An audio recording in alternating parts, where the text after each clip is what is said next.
शेख साहब बहुत बहुत शुक्रिया आपने हमें ज्वाइन किया। पीडीएम वाले इश्यूज पे मैं बात करूंगा, लेकिन पहले कल के जो अफसोसनाक वाकया है इस्लामाबाद में, उसामा को पुलिस ने कत्ल कर दिया, इस पर मैं चाहूंगा कि आपसे बात करूं। आज आपने विजिट भी किया है, आपने उनके घर पर, आपको यकीन है इंसाफ मिलेगा? क्योंकि एक मरतबा फिर पुलिस की नाअहली और नाकिस ट्रेनिंग हमें नजर आ रही है कि गाड़ी को रोका, गाड़ी नहीं रुकी तो फिर फायरिंग की बौछार कर दी उस पर।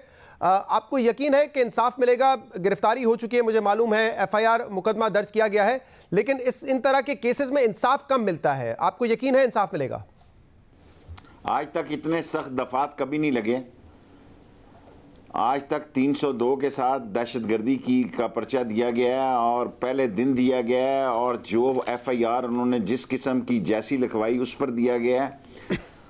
और मेरे सपोर्टर हैं ये, हमारे लोग हैं ये, मैंने उनके घर अफसोस भी किया है और किसी कीमत पर नहीं छोड़ेंगे। अब इस मुल्क में देखें, बाकी फैसला तो अदालतों का है, जो हमारे पास आखिरी उनको सजाए मौत तक पहुंचाने के दफात थे वो सारे के सारे पांचों के पांचों लगा दिए।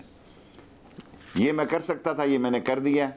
और बहुत अफसोसनाक वाक़या है, जितनी इसकी सुबह के वक्त हुआ है 2-2:30 बजे, रात के 2-2:30 बजे या सुबह, उसे जो मर्जी आप कहें, और बहुत ही अफसोसनाक वाक़या है। इसकी जितनी मजम्मत की जाए वो कम है। शेख साहब, इस केस की जो तफसीलात आपके सामने आई हैं, आप उसको कैसे देखते हैं? बतौर वजीर दाखिला आप समझते हैं कि मुकम्मल तौर पे गलती पुलिस अफसरों की थी, पुलिस एहलकारों की थी जो इसमें मुलविस थे? क्योंकि अब एक दूसरा वर्जन पुलिस एहलकारों की तरफ से आ रहा है और वो ये कह रहे हैं कि ये गाड़ी 8 किलोमीटर दूर जाके रुकी थी और पता नहीं शायद 2018 में इस लड़के पे कुछ केस भी थे, एफआईआर भी थी। आप कैसे देखते हैं इस केस को? देखिए, मैं इस तरह कहूँगा तो पुलिस का वर्जन आ जाएगा। मैं समझता हूँ कि हमें जो मुद्दई हैं, जो जिनका बच्चा मारा गया, उनके साथ खड़ा होना चाहिए। मैं तो उन्हीं के साथ खड़ा हूँगा। पुलिस का अपना वर्जन है, लेकिन उनके घर वालों का जो वर्जन है, जो वो कह रहे हैं, मैं उनके साथ खड़ा हूँ और मैं समझता हूँ उनके साथ ज्यादती हुई है। शेख साहब देखें, आप कह रहे हैं कि जो एहलकार थे उनको गिरफ्तार कर लिया गया है, दहशतगर्दी का पर्चा भी उन पे ऊपर कर दिया गया है, लेकिन आमतौर पे इस तरह के केसेस में हम देखते हैं कि इंसाफ मिलता नहीं है। सानिया साहिवाल की मिसाल हमारे सामने है, आपकी हुकूमत में ही हुआ। वजीर आज़म इमरान खान ने कहा था कि इंसाफ मिलेगा, लेकिन मकतूल की फैमिली को इंसाफ नहीं मिला ना। फिर भी वहाँ 100 बातें हुई। मेरे पास जो दिफात थे, मैंने उनको कहा, उन्होंने कहा जी हाई कोर्ट का जज, मैंने कहा जी ये लें, हाई कोर्ट के जज से भी इन्वेस्टिगेशन करा लें। मैं जो कर सकता हूँ वो कर रहा हूँ। पुराना मलबा मेरे ऊपर तो ना लाए ना, पुराने मलबे की बात पंजाब का वाकया आपके ऊपर नहीं आता, लेकिन मैं कह रहा हूं यकीन दहानियों के बाद होता नहीं है ना, मसला ये। लेकिन आप कह रहे हैं आप पूरी उम्मीद है कि आप आखिर तक लेके जाएंगे। मैं तो यही कर सकता था ना, जो अल्लाह ने मुझे इख्तियार दिया वो मैंने पर्चा दिलवा दिया। कोई पुलिस में ऐसा पर्चा जो है, जो उन्होंने लिखा सही रात, उसी तरह का पर्चा उन पे दे दिया गया। सही। अब पीडीएम के हवाले से बात करते हैं। कल आप बड़े खुश नजर आए, हुकूमत बड़ी खुश नजर आ रही है कि पीपल्स पार्टी ने जो है वो उसकी जीत हो गई है, पीडीएम के घुटने टिका दिए हैं। लेकिन आज बिलाल भुट्टो ज़रदारी साहब ने कहा है कि ये वज़रा जो बयानात दे रहे हैं ये पीडीएम के खिलाफ साजिश कर रहे हैं, और उनका ये कहना है कि हम आज भी मुत्तहिद हैं। पीडीएम की जीत पीपल्स पार्टी की जीत है, पीपल्स पार्टी की जीत पीडीएम की जीत है। देखिए, बातें फैसलों पे जाती हैं शहजाद। बातें देखिए, मसला क्या है? मसला ये है कि इस मुल्क का इलेक्ट्रॉनिक मीडिया हो गया बहुत स्ट्रांग। अब आपने मुझे हुक्म दिया, मैं आपकी दरख्वास्त पे यहाँ बैठा हूँ, वरना मैं खुद अवॉइड करना चाहता हूँ कि बीच में नागे होने चाहिए। अब जो फैसला उन्होंने किया, मैंने तो नहीं किया। आप बिलावल साहब से पूछ के बताएं किस दिन आपने रेजिग्नेशन जमा कराने हैं जी, किस दिन आपने लॉन्ग मार्च करनी है? क्या आप ज़िमनी इलेक्शन में ये आप आ जाएं, कल परसों नॉमिनेशन है, क्या ये ज़िमनी इलेक्शन में हिस्सा नहीं ले रहे? क्या इनका एजेंडा था कि ज़िमनी इलेक्शन में हिस्सा लेना है? उन्होंने कहा था रिजाइन दे रहे हैं, वो नहीं दे रहे। और वो मार्च के सेनेट के इलेक्शन में हिस्सा लेंगे। उनसे कहो कि कोई शर्त लगाए मेरे साथ जो ये कहे कि वो हिस्सा नहीं लेंगे। एक लॉन्ग मार्च उन्होंने करना कर लें, उसके लिए भी जो सूरत हाल बनेगी वो जब वक्त आएगा देखी जाएगी। अभी तो बड़े दिन पड़े हैं। कोई बताएं आप किस चीज़ पे राजी हैं? इलेक्शन आप लड़ने जा रहे हैं, 19 तारीख तक तो इलेक्शन है। फिर सेनेट के इलेक्शन में कोई आदमी इनमें से 11 के 11 लीडरों में मेरे से शर्त लगाए, जिनकी पार्टियां 3 पार्टियां जिनके सेनेट में मेंबर हैं, सूबों में जिनके मेंबर नहीं है, वो क्या बयान दे रहे हैं कि आर पार कर दो, आर पार कर दो, आर पार कर दो, आर पार कर दो। या हाथ आसमान पे लगाओ या पाँव ज़मीन पे लगाओ। टेंट फिश हो चुकी है आपकी। हम नहीं कहते कि आप में को फूट पड़ी है, मत पर डालें फूट। आपका किरदार और आपका एक्शन जो है वो आपकी कमिटमेंट, और आपने जो 4 महीने से दर्द कर दिया सर में, 4 महीने से खेड़ा पहाड़ निकला चूहा, ना नॉर्मल तेल होगा ना राधा नाचेगी। इलेक्शन आप लड़ने जा रहे हैं, मैं इनको कामयाब होते नहीं देख रहा। फजलुर रहमान साहब चिढ़ खा चुके हैं, फजलुर रहमान साहब मुश्तिल हैं, सारा काम फजलुर रहमान का किया धरा है, वो अपने तलबा को ला रहे हैं, दीनी मदरसों को। मैं नहीं चाहता कि मेरे वज़ीर दाखिला के दौरान दीनी मदरसों पे कोई प्रेशर पड़े। दीनी मदरसों को ख़ुद अपनी ज़िम्मेदारी समझनी चाहिए कि वो दीन के सतून हैं, कोई सियासतदानों की सोच पे चलने वाले लोग नहीं हैं। वो अल्लाह और अल्लाह के रसूल पे की काला काला रसूल अल्लाह का अलम बुलंद करने वाले लोग हैं। और फजलुर रहमान साहब हर जगह उसकी ऑडियंस यही है। और इमरान खान ठीक कहता है कि मदरसों के तलबा के अलावा और लोग नहीं हैं। तो अगर मदरसों के तलबा निकलते हैं, मौलाना फजलुर रहमान साहब उनको निकालते हैं, तो बतौर इंटीरियर मिनिस्टर आप क्या करेंगे? नेशनल एक्शन प्लान को सामने रखते हुए कोई फैसला करेंगे? क्या करेंगे? उस वक्त करूंगा ना यार शहजाद, अभी मैं इतना भोला नहीं हूं आपको बता। अभी तो उनकी तरफ से कुछ नहीं आया कि किस दिन निकलेंगे। हाँ। मैं अभी से ही मैं इस्तकबालिया कैंप लगा दूं। हाँ। मैं अभी से ही उनकी के लिए इस्तकबालिया कैंप लगा दूं। जब वो प्रोग्राम देंगे तो अल्लाह खैर करेगा। वो भी यहाँ पे हैं, हम भी यहाँ पे हैं। अच्छा शेख साहब, आप लेकिन कह रहे हैं बार बार कि एक चीज ही रह गई है उनके पास, दाखिला नहीं हूँगा। आप कह रहे हैं उनके पास एक ही चीज रह गई है, लॉन्ग मार्च। रहमान साहब, अच्छा आप मुकम्मल करें पहले जी। बस देखें, फजलुर रहमान साहब ने कहा कल के मैं वजीर दाखिला नहीं हूँगा। वजीर दाखिला तो देखो अल्लाह ने मुझे बनाया, इमरान खान ने बनाया, मेरी 15वीं वजारत है। फजलुर रहमान साहब, मैं आपको चैलेंज करता हूँ, आपको कुछ नहीं मिलेगा, कर लें दीनी। और आप वो दीनी तलबा, वो दीनी अजीम मदारस के तलबा जो अपने मदरसों की पढ़ाई, जिनका दरस निज़ामी का कोर्स आप ख़राब करवा रहे हैं और उनको सियासत में ला रहे हैं, इसका भी उल्टा असर आप पे पड़ेगा। इस पे भी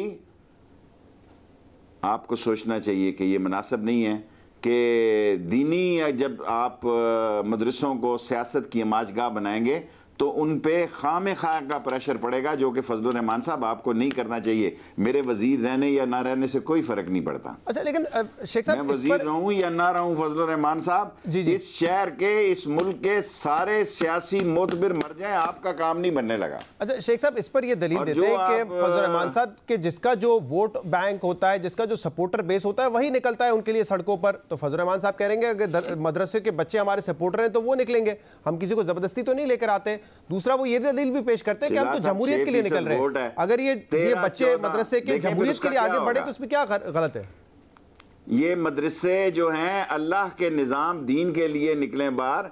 ये पहले ख़त्म नबूवत के लिए बात करते थे। कोई सामने लाओ जिसने शेख रशीद से ज़्यादा ख़त्म नबूवत में जेल काटी हो। भाई क्या बातें करते हैं आप इमरान खान के बारे में? अकल को हाथ डालो। मुझे उसने वज़ीर दाखिला ये जानते हुए बनाया है कि ख़त्म नबूवत की सबसे ज़्यादा और अल्लाह और आशिक़े रसूल सबसे ज़्यादा जेल मैंने काटी है। आप में किसने काटी है?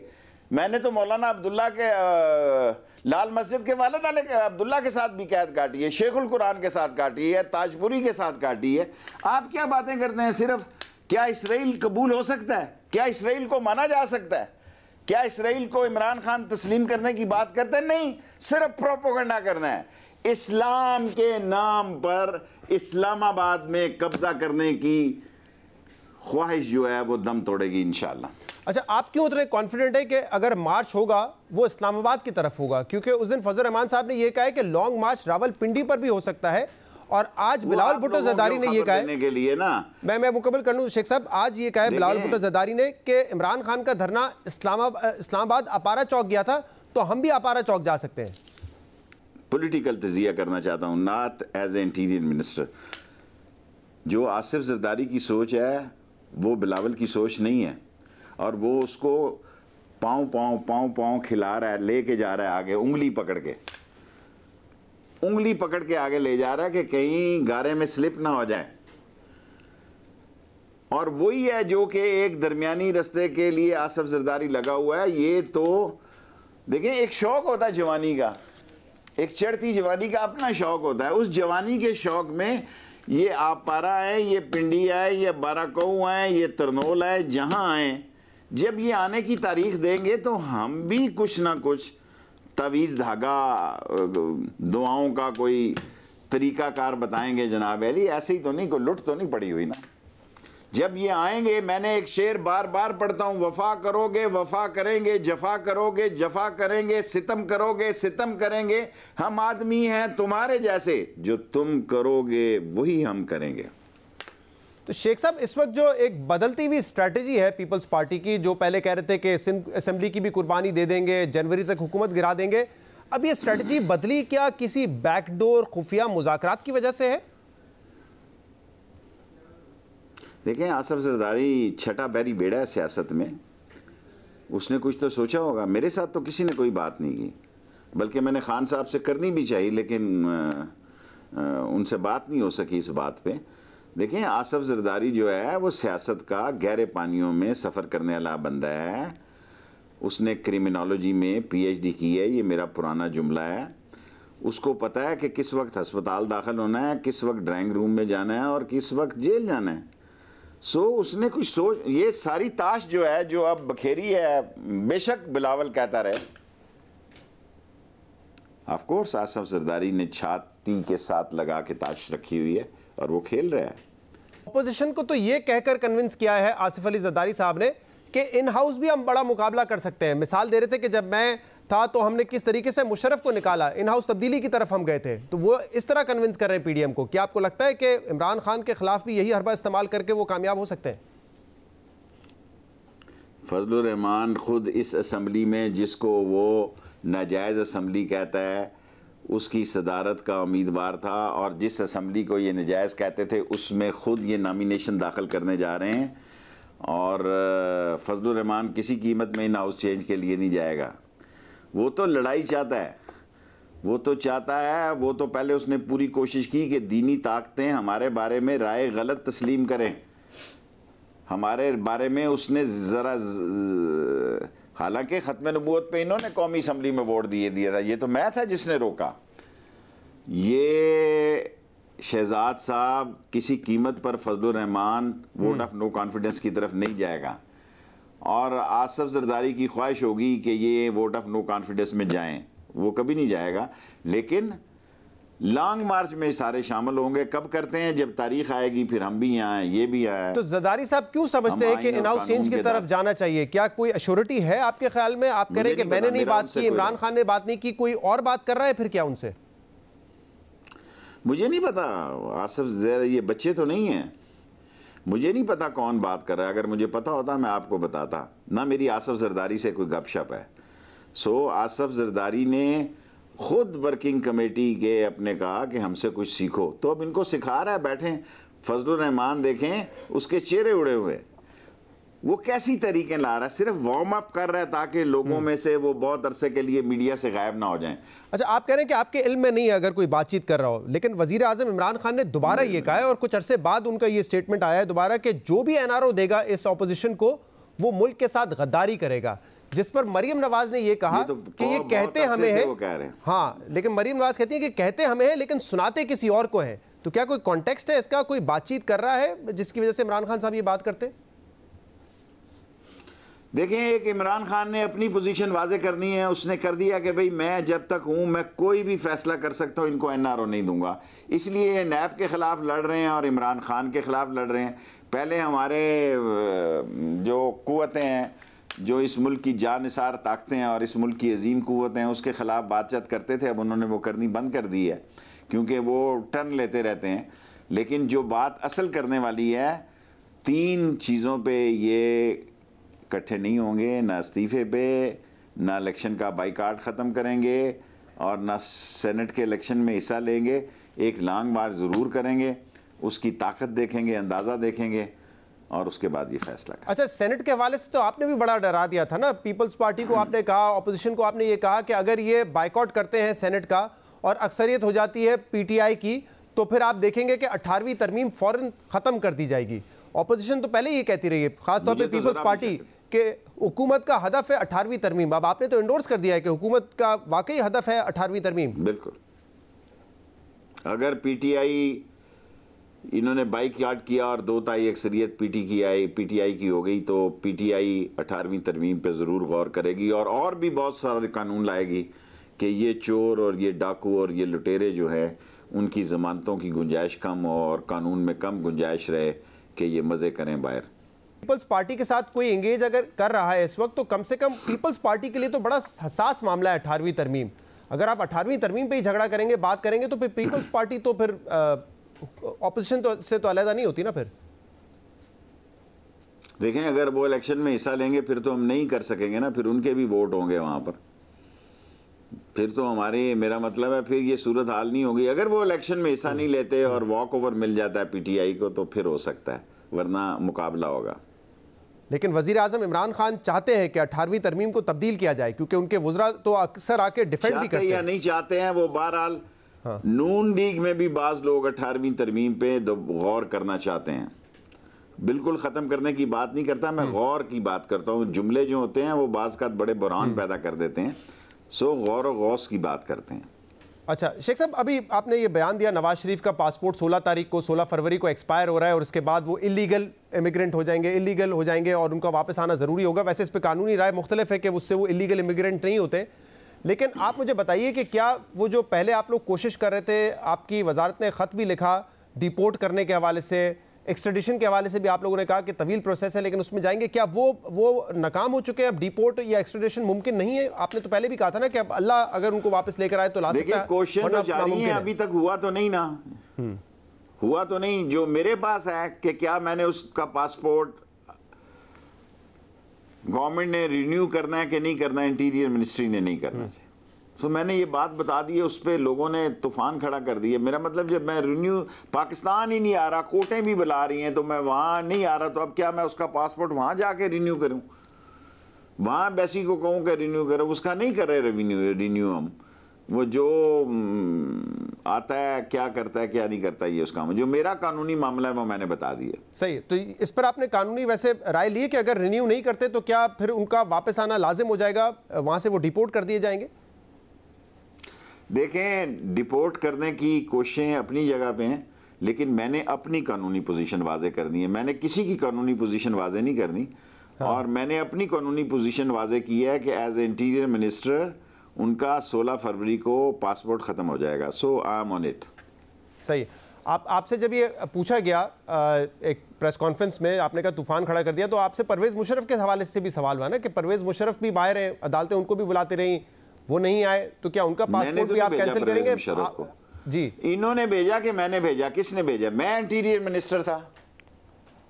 कौन था इंटीरियर मिनिस्टर? किसने भेजा परवेज मुशर्रफ को? लेकिन शेख साहब अब तो आप हैं ना, ऐसे ही लगे रहते हैं ये सारे लोग। मैंने तो नवाज शरीफ को बाहर भेजा है, उसके हक में वोट दिया जाने दो। 1 साल तक इन्होंने चुप रोजा रखा, तो आप 1 साल तक मरियम साहबा और नवाज शरीफ साहब ने चुप रोजा रखा। 1 साल के बाद जब इन्होंने देखा कि लुटिया डूबने लगी है तो ये एक नए एंगल से सामने आए हैं। शेख साहब आज एक और अनफॉर्चुनेट वाकया हुआ है बलूचिस्तान मच के इलाके में। 11 वहाँ पे कोल माइनर्स थे जिनको अगवा करके मारा गया है। आप वजीर दाखिला हैं इस मुल्क के। नेशनल एक्शन प्लान के हवाले से आज बिलावल ने कहा है कि वो फॉलो नहीं हो रहा होता, उसको मुकम्मल तौर पर फॉलो करें ताकि इस तरह के जो दहशतगर्दी के वाकयात हैं उनको रोका जा सके। बिल्कुल, देखें हम इस्लामाबाद में और लाहौर में रेड अलर्ट है और हम काबुल में एक डिफरेंट रोल अदा कर रहा है इमरान खान और फॉरेन ऑफिस। वहाँ सारे टेररिस्ट दोबारा इकट्ठे हो गए हैं। एक दहशतगर्दी की लहर आ सकती है। कुछ लोगों को पकड़ा गया है जो कि बहुत बड़े दहशतगर्द थे। और फिर मैं बात करूँगा तो लोग कहेंगे शायद मैं डराने के लिए नहीं कर रहा जी, मुझे क्या ज़रूरत पड़ी है डराने की। मैं जेन्युइनली बता रहा हूँ कि रावलपिंडी और लाहौर में थ्रेट्स हैं, रेड अलर्ट है, हाई अलर्ट है। और जब ये लोग बड़े बहादुर बनते हैं, बेनज़ीर शहीद को भी कहा गया था कि मत करें ऐसा, मत करें ऐसा, लेकिन उन्होंने कहा नहीं। वो गाड़ी की छत से भी बाहर निकली और अल्लाह को भी प्यारी हो गई। और एक दिन उनकी तारीख पे कोई बेटा बेटी बाप नहीं गया, मियाँ नहीं गया उनकी तारीख पे। लेकिन चाहे बेनज़ीर मोहतरमा बेनज़ीर भुट्टो हो या कोई एक आम शहरी हो, उसकी जान की हिफाजत की जिम्मेदारी तो रियासत की है ना। आप उनको एडवाइस ज़रूर कर सकते हैं, लेकिन अगर उनके साथ कोई हादसा पेश आता है तो उसकी जिम्मेदारी तो रियासत और इदारों की होनी चाहिए ना। पूरी कोशिश होती है कि ऐसा ही हो। सही है। शेख साहब, आपकी पिछली वजारत के हवाले से मैं चाह रहा था ये सवाल करूं। रेलवे के वजीर तो आप पहले भी रह चुके हैं, अभी भी तकरीबन 2.5 साल थे। आपके बाद आज़म सवाती साहब आए। आज़म सवाती साहब ने आते साथ ही ये बयान दिया कि इस वक्त जो रेलवे का हाल है, अगर हम इसी तरह चलाते रहे इसको तो ये स्टील मिल वाला हाल हो जाएगा, इसको आउटसोर्स करने की ज़रूरत है। अब 2.5 साल में आप कितनी बेहतरी लेकर आए? क्योंकि आप तो कहते थे नई ट्रेनें स्टार्ट की, हालात बहुत बेहतर कर दिया। आपके बाद आने वाले वजीर कहते हैं कि यही हालात रहे रेलवे के तो ये स्टील मिल बन जाएगी। देखें, मैं के अंदर जो शरारती सवाल छुपा हुआ है, स्वाति साहब मुझसे बेहतर आदमी है, वो बेहतर काम करेंगे और रेलवे चलेगी और स्वाति साहब की क़यादत में चलेगी। सर वैसे शरारत मैंने नहीं की, शरारत अगर किसी ने की है तो वो स्वाति साहब ने की है। नहीं, स्वाति साहब अच्छे आदमी हैं। अब आप वो वेल लेफ्ट करना चाहते हैं, वो अलग, वो आपका इख्तियार है।